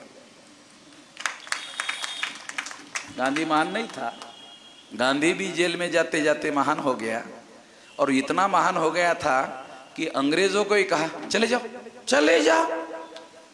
कई साला ये भी महान ना हो जाए ना, ब्राह्मणों को कल ये कह देगा चले जाओ, चल लेने के देने पड़ जाएंगे। इसलिए तो कोई मेरे को झंझट नहीं मिला, अरे उसको करने दो यार, झंझट मिला। मुझे जेल में गुजरात में गया, गुजरात में जेल में डाला। जब गुजरात में जेल में डाला तो 550 जिले के पुलिस चौकी पर हमारे लोग जाके चढ़ गए। 550। मैं गया गुजरात के अहमदाबाद के इधर 550 जिले के पुलिस चौकी पर जाके लोग चले गए। उनका क्या वामन मेजराम को हमने क्या किया? पुलिस चौकी वाले हमने क्या? अरे नहीं, वहां गुजरात में हुआ तो तुम इधर क्यों? अरे तो प्रोटेस्ट कर रहे भाई, प्रोटेस्ट कर रहे। कैसे पकड़ा? संविधान के विरोध में कैसे पकड़ा? तब से मेरे झंझट में नहीं पड़ते। का साले एक जगह अरेस्ट करेंगे 500, 550, 600 जिले में हो जाएगा। अभी तो 500, 550 जिले में हो, 2030 तक 6 लाख गांव में हो जाएगा। मैं तैयारी कर रहा हूं 6 लाख गांव में। इनको सालों को कौन से गांव में घूमना है, कौन से गांव में फिरना है, घूमने फिरने के लिए भी कोई जगह बचेगी नहीं। ऐसी तैयारी हम लोग कर रहे हैं। सारे देश भर में हमारे लोग हैं, इस देश में हमारे लोग सारे देश भर में है, गांव में तो हमारे ही लोग हैं। तो इसकी तैयारी हम लोग कर रहे हैं। तो इस तरह से 2014, 2015, 2016 में चुनाव आयोग को सुप्रीम कोर्ट ने आदेश देने के बावजूद भी पेपर ट्रेल मशीन 0.33% लगाए, आधा % भी नहीं लगाया। 14 में भी लगाया, 15 में भी लगाया, 16 में लगाया। क्यों इतना कम क्यों लगाया? चुनाव आयोग को पहले से मालूम था ईवीएम में घोटाला होता है। घोटाला होता है तो घोटाला पकड़ने वाली मशीन पेपर टेल है। चलो आपको समझाने के लिए बता रहा हूं। ईवीएम मशीन का नाम बताता हूं। ईवीएम मशीन का नाम है, अंग्रेजी है ना ईवीएम, आपको देसी नाम बता, घोटाला करने वाली मशीन। कितना आसान है समझने। ईवीएम का नाम घोटाला करने वाली मशीन, ईवीएम। दूसरा पेपर टेल मशीन, घोटाला पकड़ने वाली मशीन। कितना आसान है समझना। तो मैंने सुप्रीम कोर्ट से ऑर्डर लाया, सुप्रीम कोर्ट में गया, चुनाव आयोग ने आपने ऑर्डर दिया घोटाला पकड़ने वाली मशीन लगाओ। चुनाव आयोग ने 0.33% लगाया, आधा % भी नहीं लगाया। तो चुनाव आयोग ने मेरे केस में नोटिस इश्यू किया। चुनाव आयोग को अधिकारियों को बुलाया, सवाल जवाब किया, जवाब नहीं दे पाए तो कोर्ट ने मेरे केस में निर्णय दिया। 24 अप्रैल 2017 को सुप्रीम कोर्ट ने निर्णय दिया कि 2019 के लोकसभा चुनाव में 100% घोटाला पकड़ने वाली मशीन लगाई जाए। चुनाव आयोग घोटाला पकड़ने वाली मशीन क्यों नहीं लगा रहे थे ज्यादा? कि उनको मालूम था ईवीएम मशीन में घोटाला होता है। कैसे? थोड़ा ये भी बताता हूं। चुनाव आयोग के पास ईवीएम मशीन खरीदने का अधिकार है, बनाने का अधिकार है। चुनाव आयोग ने ईवीएम मशीन बनाने वाली कंपनी को बुलाया और ईवीएम मशीन बनाने वाले कंपनी को कहा कि हमको इतने लाख मशीन बनानी है। तो कंपनी ने पूछा कैसे बनाना है? कहा घोटाला करने वाली बनाना है। जरा जोर से बोलो, आवाज नहीं आया। आप क्या कह रहे हैं? कहा कि 2 नंबर का काम है, ज्यादा जोर से बोल नहीं सकता। कैसे? ये घोटाला करने वाली मशीन बनाने का ऑर्डर दे रहा हो। भाई दीवार के भी कान होते हैं। ये दीवार के पीछे अगर कोई आदमी है और सुन रहा है तो साले लेने के देने नहीं पड़ेंगे क्या? ज्यादा जोर से नहीं बोल सकता। अच्छा ठीक, तो कितना खर्चा आएगा? कहा कि खर्चा ज्यादा आएगा। कंपनी वालों ने क्या कहा? ये थोड़ा ज्यादा खर्चा आएगा। कहा क्यों? ईमानदार मशीन बनानी है तो सस्ते में देने के लिए तैयार है, मगर आप कह रहे घोटाला करने वाली मशीन बनाना है तो साली टेक्नोलॉजी लाना पड़ेगा ना घोटाला करने वाली, तो ज्यादा पैसा लगेगा। तो मुझे घोटाला करने वाली इधर से उधर से खरीदना पड़ेगा, तो मुझे ज्यादा पैसा लगेगा, तो ज्यादा खर्चा आएगा। तो ज्यादा खर्चा आएगा तो मशीन महंगी होगी, तो महंगी होगी। भाई आप अगर ईमानदार मशीन बनाना चाहते हो, सस्ते में देने के लिए तैयार है। हमें सस्ते में मशीन की जरूरत नहीं है। हाँ क्यों? अरे हमको थोड़े अपने जेब से ईवीएम खरीदना है। चुनाव आयोग को, ये तो भारत की जो प्रजा है ना, ये टैक्स पेयर है। भारत सरकार को टैक्स देती है, गरीब से गरीब आदमी टैक्स देता है, गरीब से गरीब आदमी भी टैक्स देता है। मैं आपको उदाहरण के लिए बताता हूं। डॉक्टरों ने टाटा, बिरला, अंबानी को कहा थोड़ा नमक कम खाना। टाटा, बिरला, अंबानी को डॉक्टर ने कहा थोड़ा नमक कम खाना। टाटा, बिरला, अंबानी को बड़ा गुस्सा है। गरीब समझ रखा, कम खाने के लिए बोल रहे हैं, नमक कम खाने के लिए बोल रहे, गरीब समझ रखा। डॉक्टर ने टाटा बिरला अंबानी को, अरे ये कम नमक खाना अमीरी गरीबी का मामला नहीं है, तो क्या मामला है? ज्यादा नमक खाने से ब्लड प्रेशर बढ़ता है। अच्छा, इसलिए बोल रहे हो ज्यादा नमक खाने से ब्लड प्रेशर बढ़ता है, अच्छा इसलिए बोल रहे हैं, हाँ ठीक। और मैं बाकी एक सवाल है, गरीब लोगों को कभी कभी खाने को सब्जी नहीं मिलती तो वो रोटी नमक के साथ खाते हैं, तो वो ज्यादा नमक खाते हैं, तो गरीब का ब्लड प्रेशर क्यों नहीं बढ़ता? तो डॉक्टर कहता है टाटा बिरला अंबानी को कि गरीब का प्रेशर, ब्लड प्रेशर इसलिए नहीं बढ़ता है, ब्लड होगा तब ना प्रेशर होगा, साला ब्लड ही नहीं, कहां से प्रेशर होगा? गरीब के शरीर में ब्लड ही नहीं होगा ज्यादा, तो प्रेशर कहां से होगा?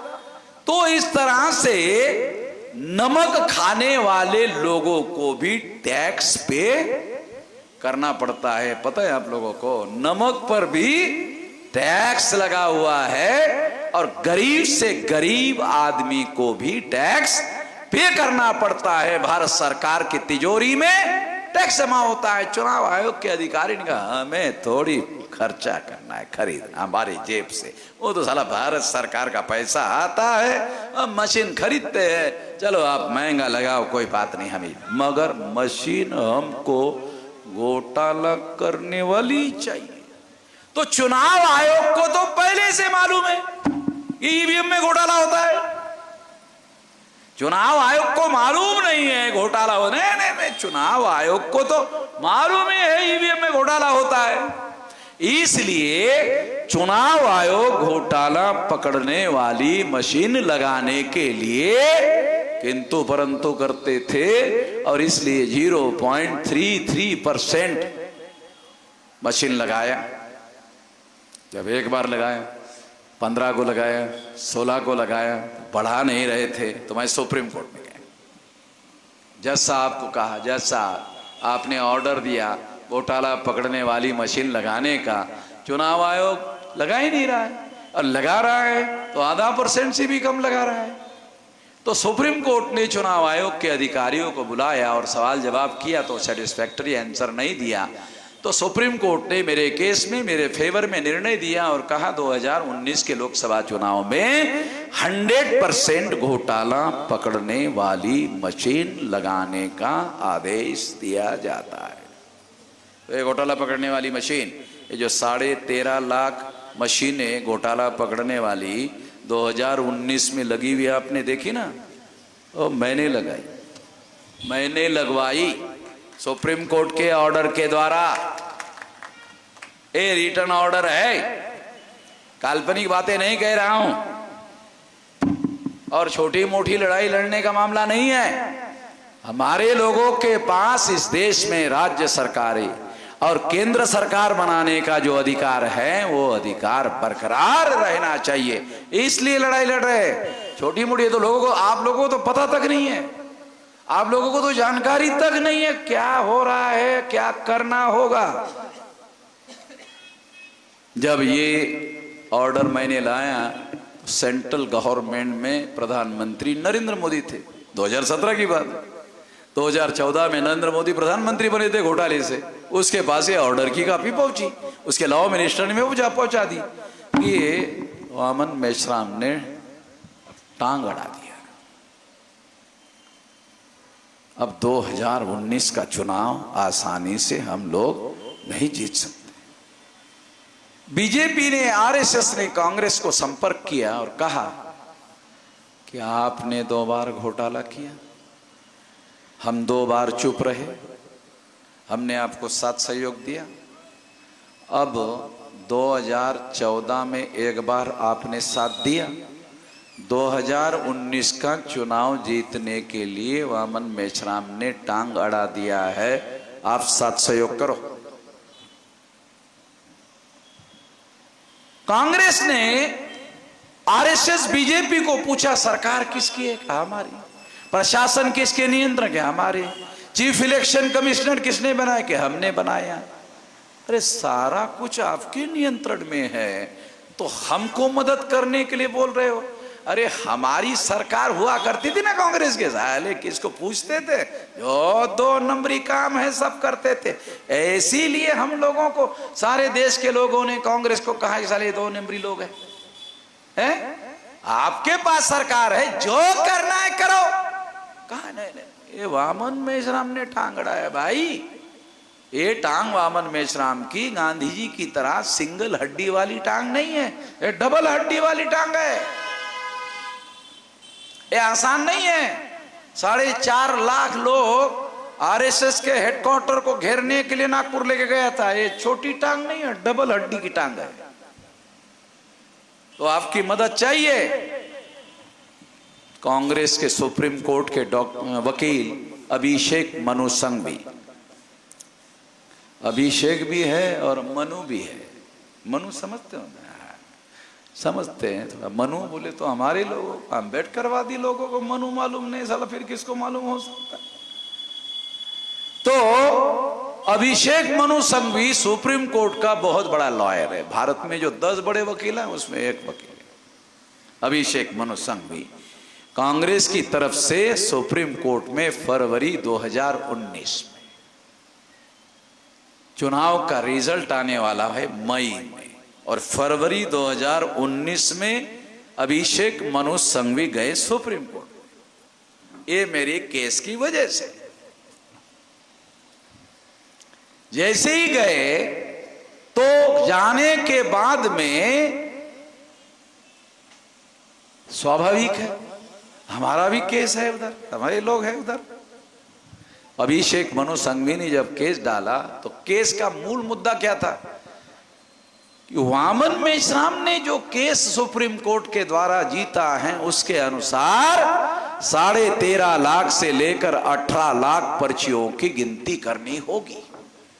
बहुत ज्यादा समय लगेगा, बहुत समय लगेगा। तो मेरे वकील ने सुप्रीम कोर्ट में अभिषेक मनु संघवी को पूछा कि वकील साहब ये बताइए, आप हमारे से सीनियर है, बाबा साहब आम्बेडकर ने संविधान में लिखा हुआ है कि चुनाव फ्री, फेयर एंड ट्रांसपेरेंट होना चाहिए, ज्यादा समय नहीं लगना चाहिए, कहा लिखा है जरा बताओ। आ रहा कुछ समझ में आ रहा आपके? हमारे वकील ने क्या कहा कि संविधान में बाबा साहब आम्बेडकर ने लिखा कि फ्री, फेयर एंड ट्रांसपेरेंट चुनाव होना चाहिए, बराबर है, ज्यादा समय नहीं लगना चाहिए। बाबा साहब आम्बेडकर ने कहा लिखा है बताओ? नहीं दिखा पाए वकील। दूसरा उन्होंने कहा कि ये जो केस है, इस केस का फैसला 24 अप्रैल 2017 को हो चुका है। As per the provision of the constitution, supreme court जब किसी फैसले पर निर्णय दे देता है, दोबारा उस पर विचार नहीं किया जाता है। तो आप इसको दोबारा विचार करने के लिए क्यों कह रहे हो, क्यों कर रहे हो?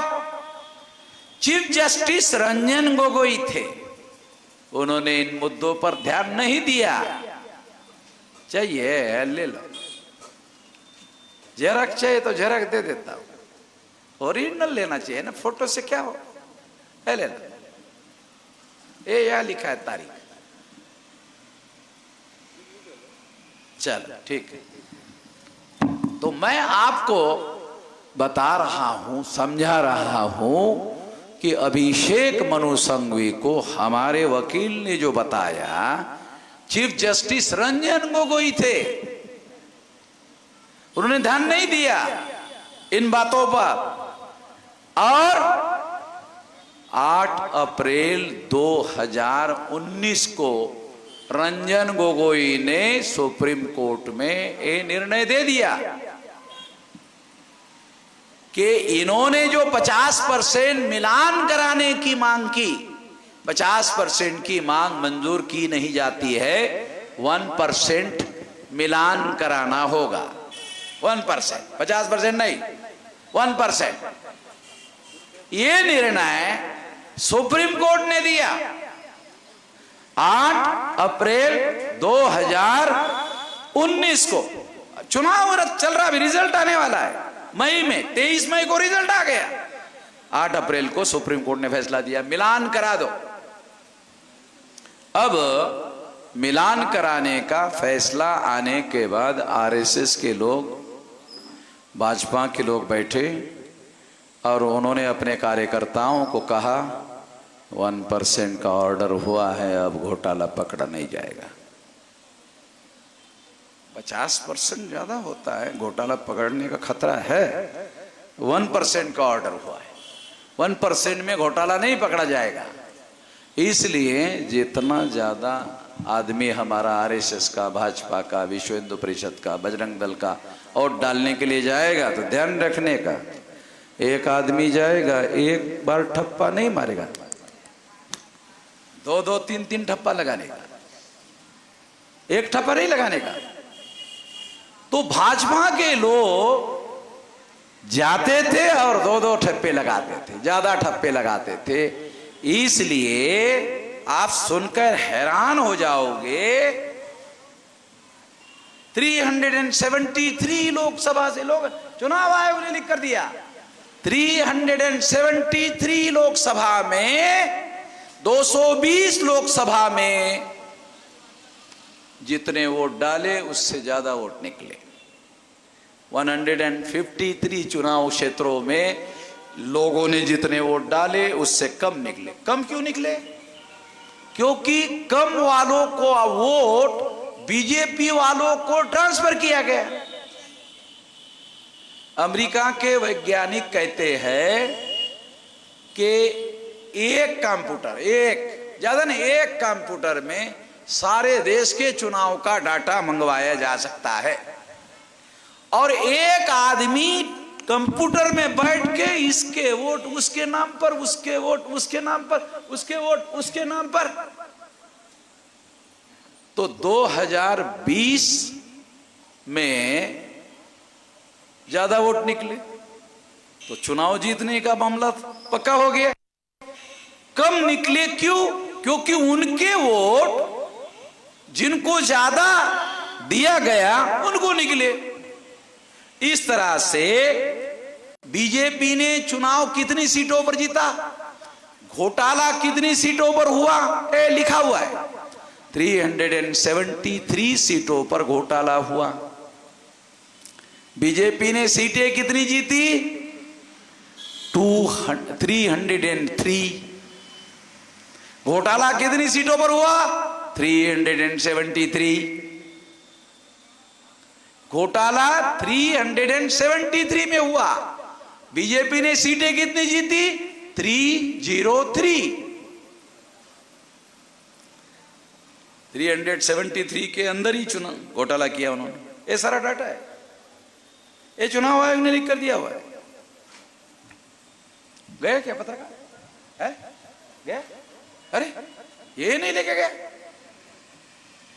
बीजेपी का होगा।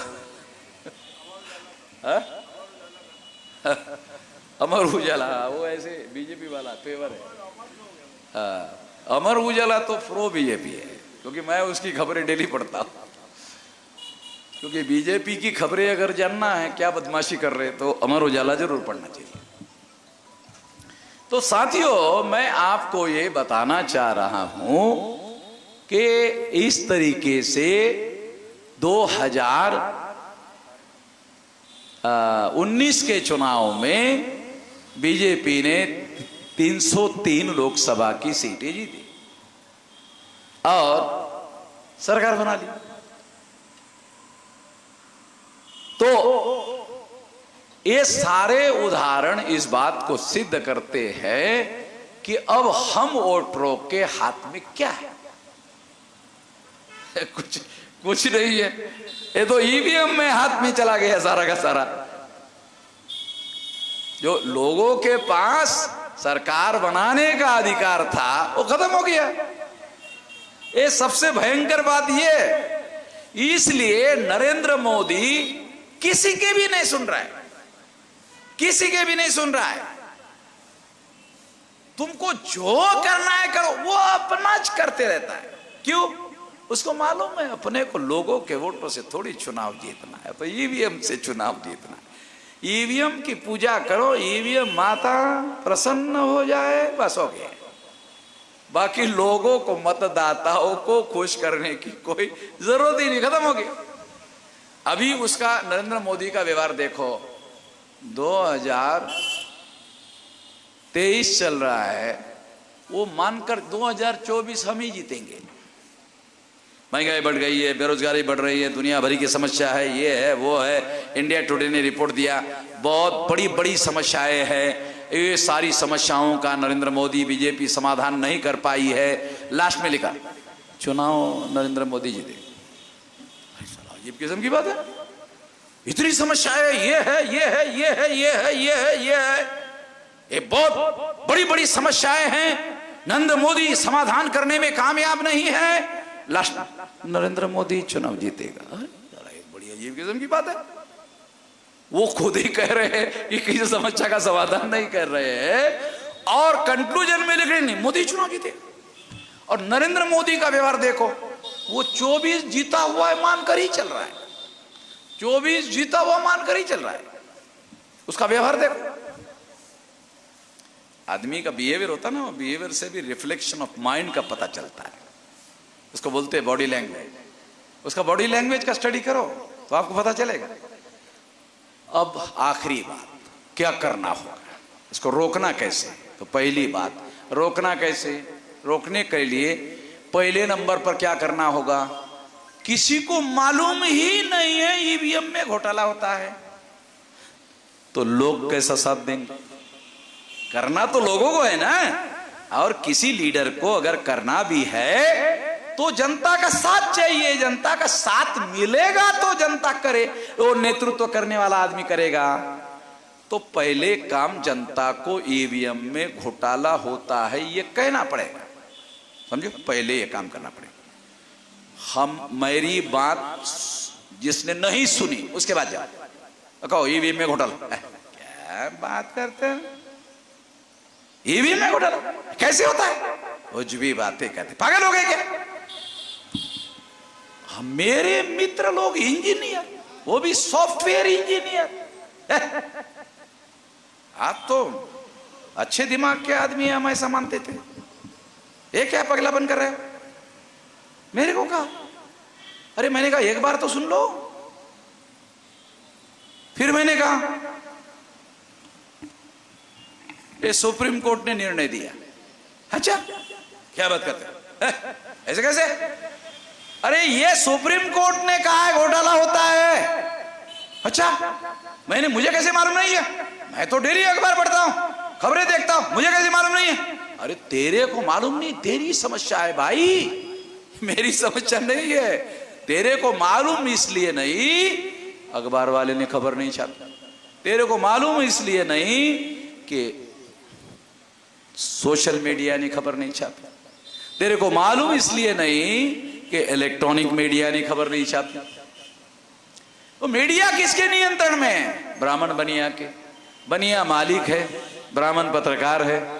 वो यही लोगों तो शैतानी कर रहे हैं, वो अपने ही विरोध में खबर थोड़ी छापेंगे। इसलिए आपको मालूम नहीं हुआ, मालूम नहीं हुआ इसलिए लोगों की प्रतिक्रिया नहीं है। इसलिए पहला काम हमने हाथ में लिया, लोगों को ईवीएम में घोटाला होता है ये जानकारी बताना होगा। पहला काम क्या करना होगा, उसमें पहला काम। दूसरा काम क्या है? दूसरा काम चुनाव आयोग को लिखकर देना होगा कि यदि आप ईवीएम से ही चुनाव करवाना चाहते हो तो ईवीएम मशीन में ये सुधार करना होगा। हो गया? ये सुधार, और उस सुधार को सुप्रीम कोर्ट के 3 जज का पैनल जांच करके रिकमेंड करेगा। रिकमेंड करने के बाद मानेंगे। ख्याल में आए? दूसरी बात, नागरिक पैनल उस मशीन को जांच करने का काम करे। नागरिकों का पैनल जांच करके रिकमेंड करे, केवल सुप्रीम कोर्ट नहीं, नागरिकों का भी एनल भी उसको करे और रिकमेंड करे। ये हम चुनाव आयोग को लिख कर देंगे और एक्सपर्ट्स लोगों की टीम भी इस काम पर हम लगाएंगे। अगर चुनाव आयोग ने इस बात को नहीं माना तो भारत बंद करेंगे। क्या करेंगे? भारत बंद करेंगे। आपको मालूम होगा 13 पॉइंट रोस्टर के विरोध में हमने भारत बंद किया था, बराबर है सुधीर? 13 पॉइंट रोस्टर के विरोध में भारत बंद किया था और इतना बड़ा भारत बंद हुआ था, इतना बड़ा भारत बंद हुआ था, तब से नरेंद्र मोदी और अमित शाह ने ये 13 पॉइंट रोस्टर की बात को ऑर्डर पीछे लिया, 200 पॉइंट रोस्टर का ऑर्डर निकाला। ये हमने भारत बंद करने के बाद किया। तो आपको तो समझ में आ गया होगा कि हमारे पास संगठन की जो शक्ति है वो छोटी मोटी नहीं है। हमारे पास संगठन की शक्ति 48 साल संगठन बनाने में लगाया। अभी तो मैं मैदान में उतरा हूं, 48 साल तो संगठन शक्ति बनाने में ही लगाया। अभी मैं एक्शन में उतरा हुआ हूं और जेल में जाने के लिए हम तैयार हैं। हमें जेल में जाने, हम कौन सी चोरी कर रहे हैं, हम कौन सी साली डकैती डाल रहे हैं, तो हमें जेल में जाने के लिए डर है? संविधान की रक्षा करने के लिए जेल में जाएंगे, चोरी करना थोड़ी है। लोकतंत्र की रक्षा करने के लिए जेल में जाएंगे, चोरी करना थोड़ी है। चुनाव की रक्षा करने के लिए जेल में जाएंगे, तो देश की रक्षा करने का मामला है, तो हम अब जेल में जाने के लिए तैयार हैं। इसमें किसी प्रकार का कोई डर नहीं है। गांधी जी जेल में जाते जाते महान हो गए, साले हम कौन सा छोटे होने वाले हैं? हमें डर नहीं है। तो इस तरह से हम ये बात जो है भारत बंद करेंगे। भारत बंद करने के बाद भी अगर चुनाव आयोग ने नहीं माना तो 2024 के चुनाव में ईवीएम मशीन फोड़ेंगे और लगभग 15 लाख मशीनें फोड़ेंगे। 15 लाख बूथ रहने की संभावना है, तो 15 लाख बूथ पर हम लोग ईवीएम फोड़ेंगे। फोड़ने के लिए क्या करना होगा? 2 बातें ध्यान रखना है। मैं जब तक नहीं बोलूंगा फोड़ो, तब तक नहीं फोड़ने का। वो महाराष्ट्र में एक आदमी ने मेरे पूछे बगैर ही फोड़ दिया। मैंने उसको पूछा, अरे मेरे को पूछा भी नहीं और तूने फोड़ दिया। कहा आपने 2022 को कहा 24 में फोड़ेंगे, तो मेरे से रहने गया। 22 को कहा फोड़ेंगे और कब फोड़ेंगे? 24 में फोड़ेंगे। इतना देर रुकने के लिए मेरा मन नहीं कहा, तो मैंने 23 को साला फोड़। मैंने कहा फिर क्या हुआ? क्या एफआईआर हो गया? फिर क्या हुआ? पुलिस पकड़ के लेके गई।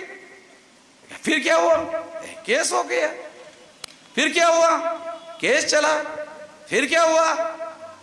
कहा कि जज साहब ने पूछा क्यों फोड़ा, तो कहा ये सुप्रीम कोर्ट का जजमेंट दिखाया। ये कौन सी भाषा में? कहा अंग्रेजी में। कितने पढ़े लिखे हो? क्या नहीं पढ़ा लिखा नहीं। अंग्रेजी पढ़ते हो क्या? नहीं पढ़ते। ये कहां से आ गए? वामन मेश्राम ने। किसने दिया? वामन मेश्राम। ये कौन है? ये राष्ट्रीय अध्यक्ष। अच्छा, ये अंग्रेजी में क्या है इसमें? नहीं, उसने कहा है कि सुप्रीम कोर्ट ने ईवीएम मशीन में घोटाला होता है ऐसा कहा, तो इसमें लिखा हो जज साहब। अच्छा ला मेरे पास ले। जज साहब के पास कॉपी दिया। जज साहब ने देखा, सुप्रीम कोर्ट ने कहा है ईवीएम में घोटाला होता है, ओके, बरी कर दिया जाता है। उसको बरी कर दिया। ये नगर जिला है, पुणे के पास नगर जिले में बरी कर दिया एक आदमी को।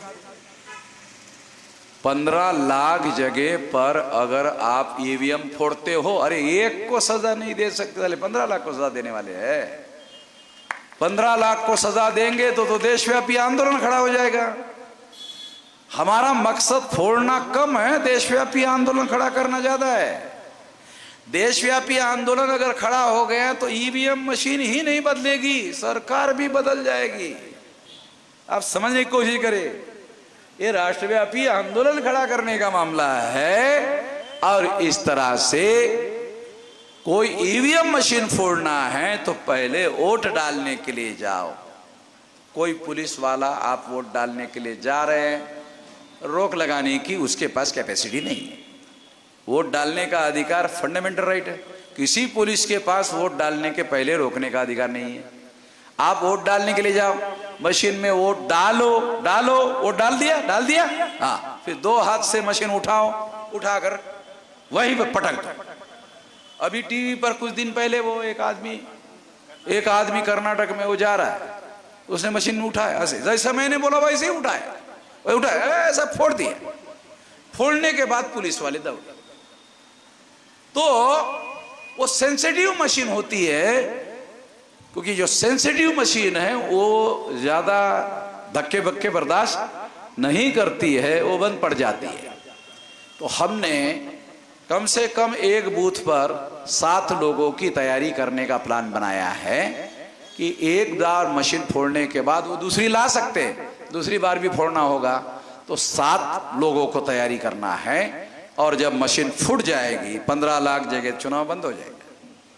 प्रधानमंत्री सरकार और चुनाव आयोग बैठेंगे कि अभी लोगों का ईवीएम पर भरोसा नहीं रहा है, तो क्या करना होगा। तो सरकार और चुनाव आयोग सोचेगी कि अब लोगों का भरोसा नहीं है तो बैलेट पेपर ही लाना पड़ेगा। अब तो ईवीएम से तो लोगों का भरोसा नहीं है, और इस तरह से बैलेट आएगा। बैलेट इस आसानी से आने वाला नहीं है। अब लोगों को लगता है बैलेट होना चाहिए, बैलेट। अरे इतना आसान नहीं।